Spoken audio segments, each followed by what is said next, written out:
Most people would take one look at this chair leg and put it straight in the skip. It's split clean down the grain, it wobbles when you touch it, and the joint underneath is hanging on by a thread of old, dried-out glue.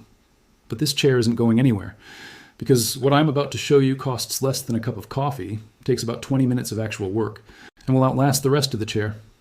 If you've ever looked at a broken leg and assumed it meant the end of the road for a piece of furniture, stick with me. You're about to see why that's almost never true. I want you to think about how many chairs get thrown away every single year in this country simply because one leg gave out. Not the seat, not the back, not the joinery that took a skilled craftsman hours to cut by hand. Just one leg. A wobble that got worse. A crack that started small and grew every time someone leaned back in it. And instead of a 20-minute repair, when that chair ends up on the pavement waiting for the council to collect it, or worse, in landfill, while a brand new flat pack replacement gets ordered online. That's the story I want to change today. Chair legs fail for a handful of very predictable reasons, and once you understand them, you'll never look at a wobbly chair the same way again. The most common cause is simple wear at the joint. Every time someone sits down, leans back, shifts their weight, or drags the chair across the floor, tiny forces run through that leg and into the joint that holds it to the seat frame. Over years, sometimes decades, the old animal hide glue, or PVA, that was used originally dries out, shrinks, and loses its grip. The joint starts to move just a fraction of a millimeter. That tiny movement grinds against the wood fibers, wears them smooth, and the wobble gets worse and worse, until one day the leg simply gives way, often at the worst possible moment. The second cause is grain splitting. Wood is strongest along the length of its grain and weakest across it, which is exactly why chair legs, thin, load-bearing, and constantly flexed, are so prone to splitting along that grain line under stress. A chair leg that's been leaned on too hard, or one that took a knock when the chair was moved, can develop a crack that runs several inches along the wood. It looks dramatic. It looks like the leg is beyond saving. It almost never is. And the third common culprit, especially here in the UK with our damp winters and centrally heated summers, is seasonal movement. Wood expands and contracts with humidity. A chair that lives near a radiator in winter and then sits in a drafty hallway in summer is constantly swelling and shrinking at a microscopic level. That constant movement is exactly what loosens glued joints over time, even on furniture that's otherwise in excellent condition. Here's why people default to replacing the chair instead of repairing it. It feels faster. It feels more certain. There's a nagging worry that if you try to fix it yourself, you'll make it worse, or the repair won't hold, or you'll end up with a leg that looks patched rather than restored. I understand that hesitation completely. I felt exactly the same way when I started out. But once you understand what's actually happening inside that joint, and once you use the right materials in the right order, a chair leg repair is one of the most reliable, satisfying fixes in all of furniture restoration. It's not luck, it's not a gimmick. It's basic woodworking chemistry, done properly. And restoration has another advantage that a lot of people overlook. The wood in an older chair, particularly anything pre-1970s, is very often better quality timber than what you'll find in a modern flat pack replacement. Tighter grain, properly seasoned, sometimes solid oak or beech, where a modern equivalent might use particle board with a veneer.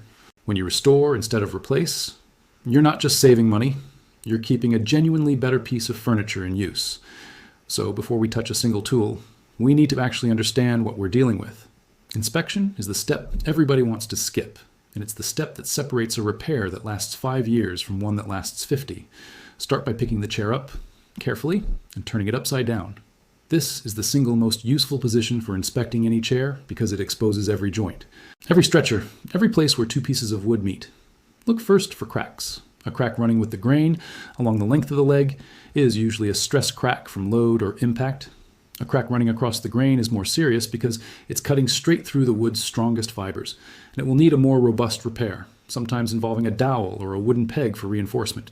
Next, check every joint by hand, grip the leg firmly and gently try to rock it in different directions, forward and back, side to side. Any movement at all tells you the joint has failed, even if you can't see a visible gap. Sometimes you'll hear it before you feel it, a faint creak or a dry, gritty sound, which usually means the old glue has crystallized and turned to powder inside the joint. That's actually good news, because it means there's nothing sticky left to clean out. Look for missing wood. Sometimes a chip has broken off entirely, particularly around the foot of the leg where chairs get dragged across floors, or around a joint where a corner is sheared away. This is where you'll need wood filler, or an epoxy wood repair compound rather than glue alone, because glue needs two surfaces to bond. It can't rebuild wood that simply isn't there anymore. Check for water damage, which shows up as dark staining, a slightly spongy feel when you press the wood, or a finish that's gone cloudy and lifted away from the surface. Water damage on a chair leg is usually localized to the foot from years of being near a door, a plant pot, or a damp floor, and it needs to be assessed carefully. Because if the wood has actually begun to rot, that's a different repair entirely from a simple crack. Speaking of rot, press a bradawl, a small screwdriver, or even just your thumbnail into any suspicious dark or soft patch. Sound wood will resist, rotten wood will give way, feel crumbly, or leave an indent. If you find rot, don't panic, but don't ignore it either. Soft, rotten wood has to be cut away entirely and either replaced with a sound wood insert or rebuilt using a 2-part epoxy wood filler, because no amount of glue will bond properly to decayed fibers. Finally, look at the finish itself. Scratches, worn patches, and dulled varnish are cosmetic issues, not structural ones, but they're worth noting now because we'll address them at the same time as the structural repair. There's no point restoring a joint beautifully and then leaving the surrounding finish looking tired. By the end of this inspection, you should have a clear picture. Is this a clean grain split, a loose glue joint, a chip of missing wood, water damage, or genuine rot?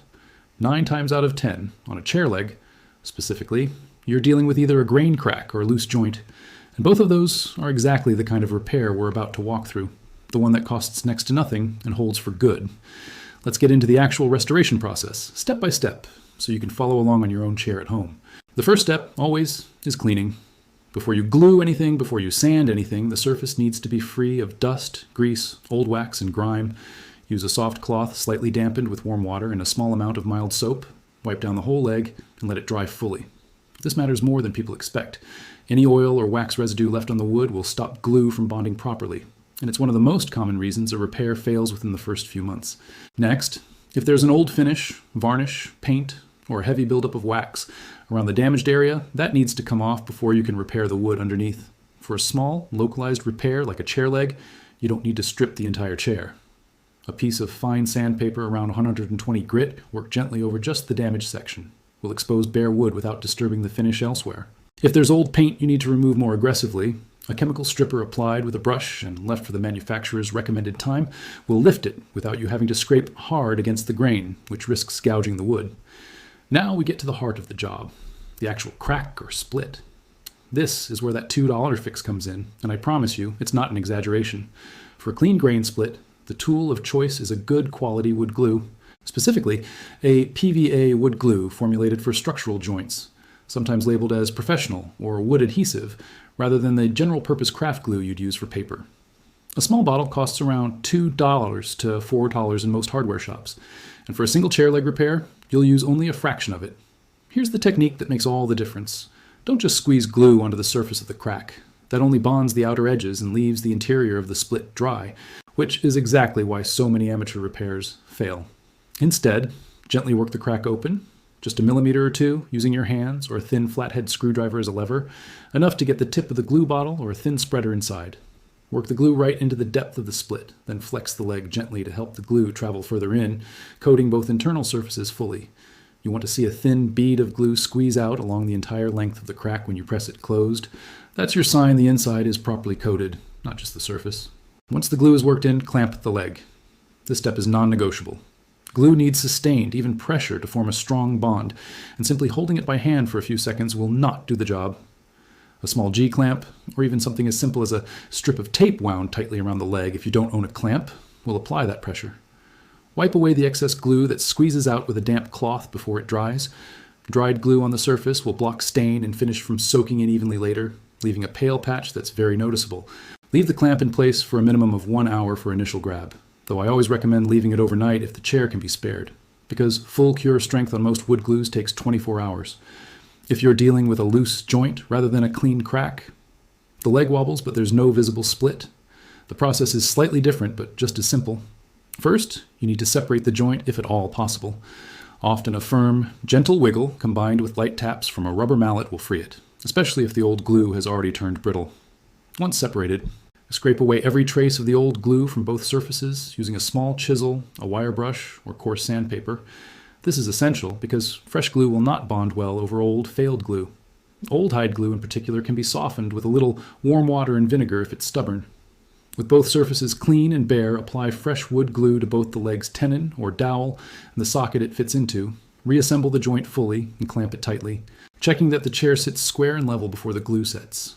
This last check matters. If a leg goes back in at a slight angle, the chair will rock even after a technically successful glue repair. Now, for gaps or missing wood, places where a chip has broken away entirely, and there's nothing for glue alone to bond, this is where wood filler or epoxy comes in, and this is a genuine choice point worth understanding properly. Wood filler, the kind that comes in a tub and is applied with a putty knife, is excellent for small cosmetic gaps, nail holes, or minor chips that aren't under heavy structural load. It's inexpensive, easy to sand once dry, and takes stain reasonably well if you choose a stainable variety. Epoxy wood filler, a two-part compound you mix together before use, is the better choice whenever the repair needs to bear weight, which, on a chair leg, is almost always the case. Epoxy cures rock hard, can be shaped and even carved slightly while it's setting, and once fully cured, it's genuinely stronger than the surrounding wood in many cases. The rule of thumb I use on every restoration job: if it's purely cosmetic and won't bear weight, standard wood filler is fine. If it's structural, a missing corner on a leg, a chip at a joint, anything that will be under load when someone sits down, epoxy is the only sensible choice. To apply epoxy, mix equal parts exactly as the packaging directs, working quickly because most epoxies begin to set within 5 to 10 minutes. Press it firmly into the gap, slightly overfilling, so you have material to sand back later, and shape it roughly to match the surrounding profile of the leg while it's still workable. Let it cure fully, usually a few hours, though always check your specific product, before sanding. Once every glue joint is cured and any filled areas have hardened, it's time to sand the whole repaired section smooth. Start with a medium grit, around 120, to level out the filler or any glue squeeze out and blend the repair into the surrounding wood profile.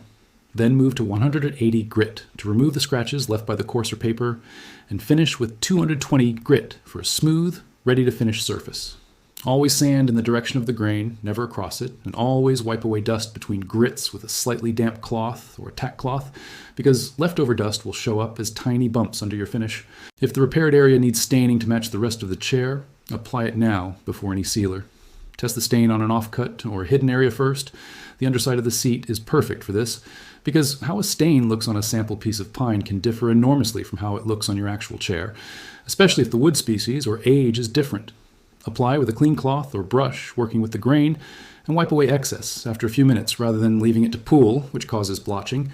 Finally, seal and polish. A wood finish, whether that's varnish, oil, wax, or a modern hard-wearing polyurethane, does two jobs. It protects the wood from moisture and daily wear, and it brings out the natural depth and color of the grain. For a chair leg that takes regular knocks and contact, I generally recommend a hard-wearing varnish or a good quality furniture wax buffed to a shine, applied in thin, even coats, allowing proper drying time between each one. 2 to 3 thin coats will always outperform one thick, gloopy coat, both in appearance and in long-term durability. Let me flag a few common mistakes I see constantly, because avoiding them will save you more time than almost anything else in this process. The first is impatience with clamping, taking the clamp off after 20 minutes because the glue looks dry on the surface when the internal bond hasn't properly cured. The second is using too much glue, which sounds counterintuitive, but excess glue actually creates a weaker bond than a thin, even layer, because it takes longer to cure fully and can create air pockets. The third is skipping the cleaning step on old joints. Gluing fresh adhesive directly over old failed glue residue almost guarantees the repair will fail again within months. And the fourth, which I see time and again,